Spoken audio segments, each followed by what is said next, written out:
туугандар мен ушул акчамды ким зыңкыйтып туруп коргоп бере турган жер таптым. Бул Швейцариянын банкы эмес, бул Люксембургдун банкы эмес, бул чет өлкөлөрдүн банкы эмес, банктар эмес, муну коргоп бере турган. Бул Кыргыз Республикасынын депозиттер боюнча агенттиги. Мен 7 жылдан бери Францияда жашап атам. Мен мекемеге акча салам.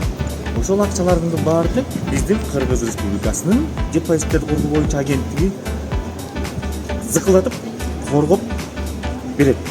Мен 100 эмес 1000% кепилдик менен айта алам да.